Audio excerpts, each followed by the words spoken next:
The Esso Exploration and Production Guyana Limited has reaffirmed its commitment to the exploration for oil off Guyana's shores. President Barry Jagdeo says Guyana has made significant strides in governance reform at the national level over the past 3 years. And the Minibus Association says new minibus fares will be announced by Monday. And of course, the latest sporting action in the Diamond Mineral Water and NCN Sport News. Good evening, I'm Delicia Fletcher. And I'm Paul Moore. With this edition of the 6 o'clock news for today, Thursday, October 30, 2008. Here's what's happening, Paul. Thanks, Delicia.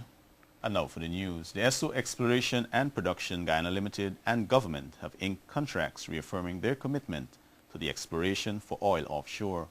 The contracts were signed today at the office of the President by President Barry Jagdeo and ExxonMobil's area manager, Ms. Jan Claire Phillips.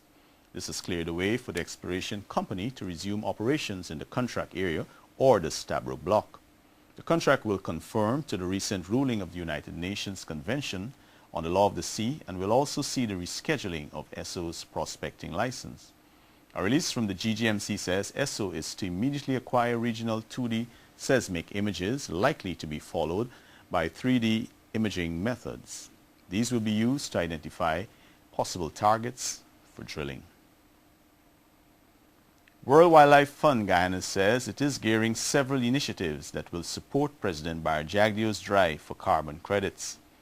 Education and Communications Officer Muni Sachin Becher says WWF is ready to take the Jagdeo initiative on climate change international. Edward Lane reports. President Barry Jagdeo was the first South American leader to call for countries with standing forests to be financially compensated for their contribution to the mitigation of climate change effects. The Guyanese leader had made this call at several local, regional and international fora, including the just concluded United Nations General Assembly, and the World Wildlife Fund Guyana says it is 100% behind the initiative. It's a very good move, and somebody had to be the first one. The more people that come on board offering some or all of their forests to put on the carbon credit market, the more successful it will be. And I'm happy that Guyana was the first one. You know, I'm happy that Guyana is the first one that made this move.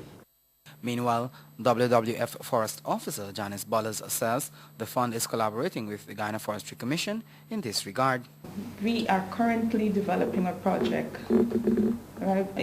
in collaboration with the Guyana Forestry Commission to quantify carbon in Guyana's forest. This project should commence sometime in the new year, and it's mainly to assist the government in this bold proposal they've made, that the President has made. Meanwhile, Bullis says the initiative is timely, noting that it was a much-needed move. She has now issued a call for international organizations to come on board with Guyana. So this proposal by the President, all right, offering intact forests is because he recognizes that there's nothing to compensate. There's nothing formally in place to compensate us for keeping our forests intact. So the more countries that come on board to support him, the greater would be the impact. We can form a pressure group that would let the international community recognize that unless they support us in some way, all right, we would be giving up so much, so the forest resources. Bullis also said that there is no mechanism in place to ensure that countries with standing forests are compensated adequately for their forest sustenance. In this regard, she says the Jagdeo initiative, if accepted, will be a bold step in tackling the phenomenon. Edward Lane, the 6 o'clock news. The National Assembly has approved the second supplementary appropriation bill for the year tabled by Finance Minister Dr. Ashni Singh.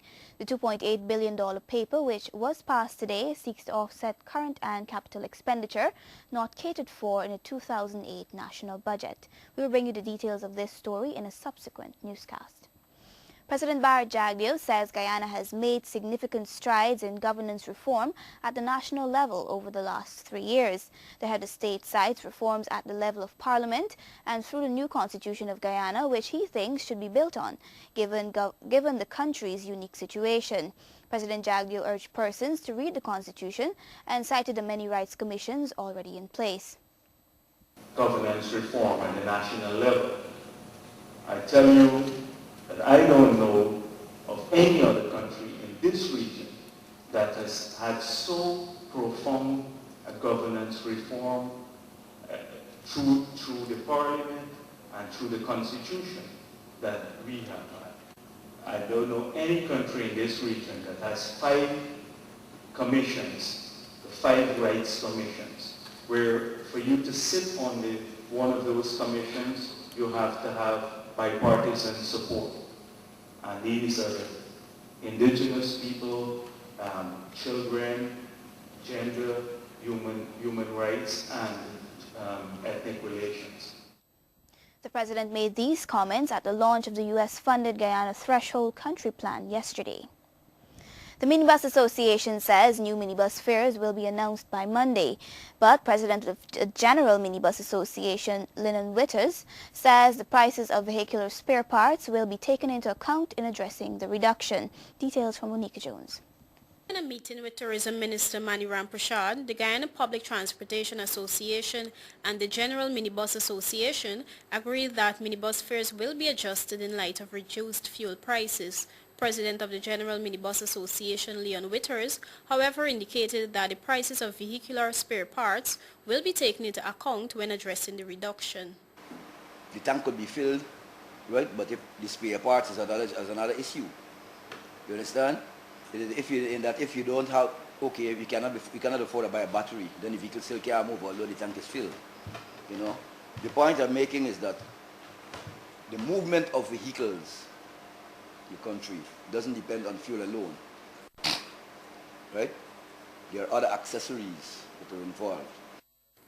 Advisor to the association, Hilbert Archer, told NCN today that an appropriate amount will be introduced by Monday. He requested that an agreement be signed stating that once the price of gasoline raises over $1,000, the minibus fares are to be increased and lower if the price is maintained at around $700.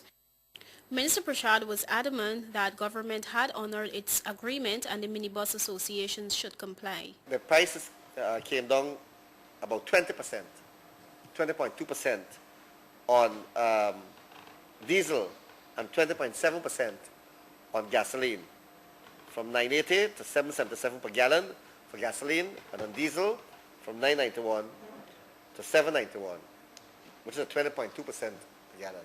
I expect a reduction proportionately, or at least back to the level that we had before. That's my expectation. The fare reduction stems from the announcement made by Finance Minister Dr. Ashney Singh that the fuel prices sold by the Guyana Oil Company has been reduced.